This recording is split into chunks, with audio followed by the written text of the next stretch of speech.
Hello, I'm Hannah Wallace and welcome to FinextraTV. Calling into our virtual studio today to talk a bit about how banks can reinvent themselves to attract new audiences is Monica Sasso from Red Hat. So Monica, welcome back. It's good to see you. You too, Hannah. Thanks for having me today. No problem at all. Good to have you on. So yes, this is a pretty interesting topic. What do banks need to take into consideration when reinventing themselves, and what does that mean? I prefer to think of it as evolving rather than reinventing themselves, Hannah. After all, most of the big banks around the world have been around for centuries.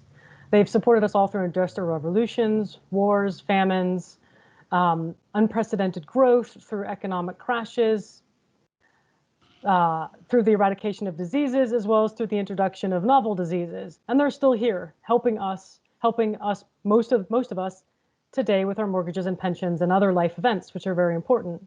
And they've been doing it in a safe and stable manner with very little downtime. So saying all that, yes, they're still here and they do need to evolve, if for no other reason than to attract the next generation of employees and frankly, to stay relevant. You know, they need to reinvent themselves to be relevant to the actuality of today's society, politically, economically, environmentally, socially, and ecologically, whether anyone likes it or not. And there's lots of changes I don't even like. This change, this reinvention will be constant. And the pace of technological advancement isn't slowing down. So the sooner the firms start their reinvention, if you will, the better. But consumers are savvy and they're opinionated. And they'll figure out if it's a reactive or if it's a true change, if it's a true revolution. And I think that's really what firms need to consider as they embark on this next phase. And I think customers will feel it and they'll vote with their feet. I know I've recently voted with my feet with respect to a bank I'd banked at for over 15 years. Oh, wow. All right. Okay. Well, you've touched on some pretty big factors there. So what is the impact of technology, as you say? What impact is that having on banks' ability to reinvent or evolve, as you put it? I think technology is allowing the banks to rewrite the rules of how they want to serve their clients. I would never advocate forgetting the past. After all, we can learn a lot from how we got to where we are today. But the availability of new and novel technologies and people willing to use them is bringing new opportunities to do more than just digitize a very transactional process or service. Equally, these technologies have also demanded that there be new cultures and newer ways of working to really capitalize on investments. And maybe that's why in the past, so many, I think I read a report yesterday, 70% of digital transformations have failed.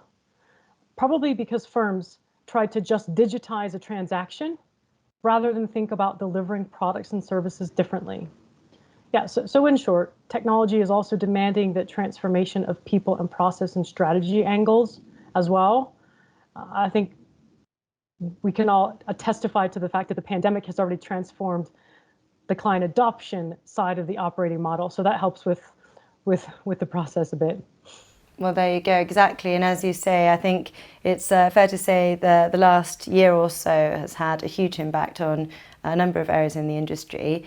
So then how can banks best utilize the experiences of others then to attract new audiences going forward? What about that? We have a saying at Red Hat, we grow when we share. Collaboration is key.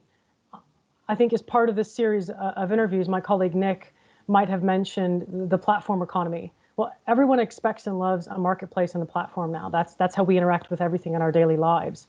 So not only have the successful platform players and other industries changed consumer behaviors, they can also show financial services firms how to build out their own ecosystems and create platforms for additional client segments, ultimately driving consumer stickiness in the longer term and deeper rooted relationships.